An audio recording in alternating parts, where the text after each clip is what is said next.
Councilmember McKeown, did you want to add some comments?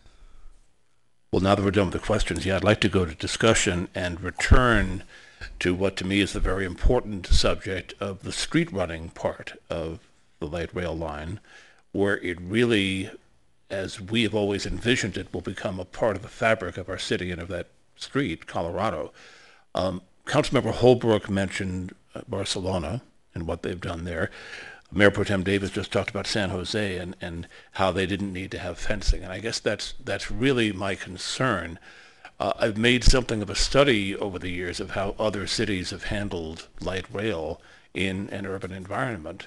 And I've asked the city clerk to project some photos that I've taken over the years to illustrate my hopes for Expo here in Santa Monica. Now, I know there are at least three of us negotiating here because it's you and us and the CPUC.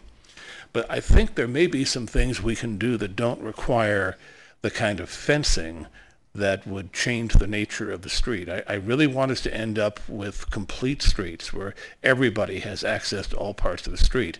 This photo is from Helsinki in Finland, and it's a fairly complex intersection. There's a pedestrian crossing here. There is a station for the light rail. Now, what they have done is they have restricted where cars might go by putting in curbs. But other than the railing behind the station for pedestrians to stand, there really wasn't any need for fencing in the street itself. If we could move to the next slide, just to show that I'm not just talking about other countries. This is San Francisco. If you look closely, it says Boston on that rail car, but this is one of their refurbished rail cars from all over the country. Again, here you have a bus running, you have a streetcar, you have pedestrians, you have vehicular traffic, and they do have traffic islands that separate things in some places, but again, no fencing. The next picture, please. Again, San Francisco, the iconic cable car runs, up and down hills throughout the city. People just get out of its way, and there doesn't seem to be the need to separate pedestrians and other vehicles from rail that's running on a street any more than we separate them normally. Next picture. Now we're moving back to Europe. This is Zurich in Switzerland. Here you have a public park right next to a rail line going by, and if you notice, the rail line also curves around to the left on one side there. Again, the vehicles on the street, the pedestrians on the street, and the light rail just work. I sometimes think we worry too much about adding light rail to the street, particularly if it's running at vehicular speed and controlled by traffic signals. The next photo, I think, is from, again, we're back in the United States. This is Portland, Oregon.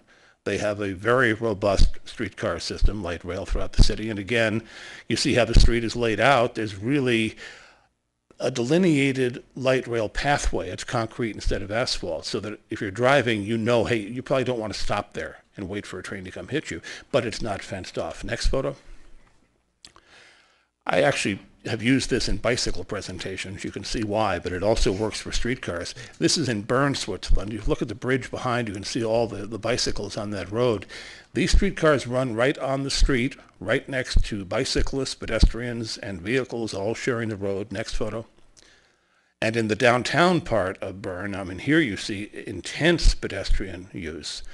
And I walked across street lines like you did in San Jose, Mayor Pro Tem Davis, all the time. You just hear the train coming and you get out of the way. Now, I think we could learn how to do that here. And I know it's not just up to you and not just us. We have to convince the state of California as well. Next photo. This is in Prague, in the Czech Republic. And here you see a very complicated intersection. That green space up in the corner there, that's actually a traffic circle. And the rail line goes around the circle, comes both ways going into the downtown.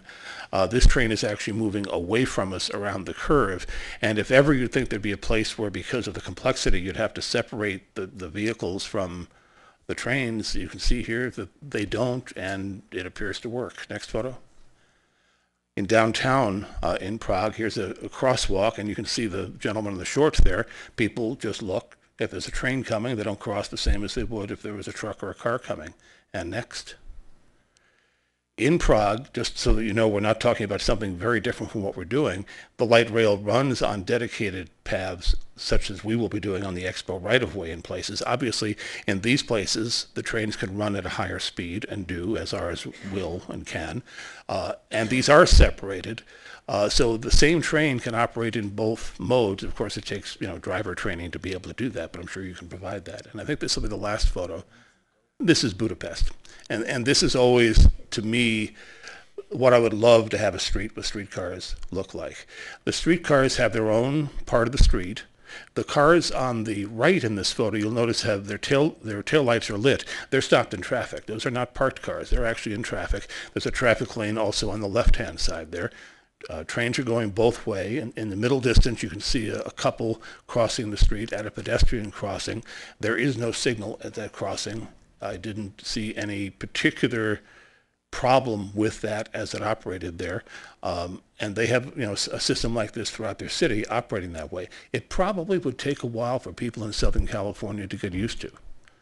But I would hope it's something we could learn, that streetcars, light rail running at street level like this is just a part of the traffic pattern. And we can, I hope, retain our streets as complete streets and not have to subdivide them, as I'm afraid this would tend to do, saying pedestrians may only cross where there is a signal, saying that vehicles coming to a T intersection can't figure out what to do and have to have fencing. If you look very closely at either edge of the rail part of the street, there's a little corrugated section that lets a vehicle that's drifting into that know, hey, you're into the train tracks. That might be all it takes. So I just wanted to put those images out there for something to think about. I would hope that the council tonight, as part of its direction, will ask our staff and you to work with the CPUC and minimize the kind of divisive interventions in the street that are mentioned in the staff report. Thank you.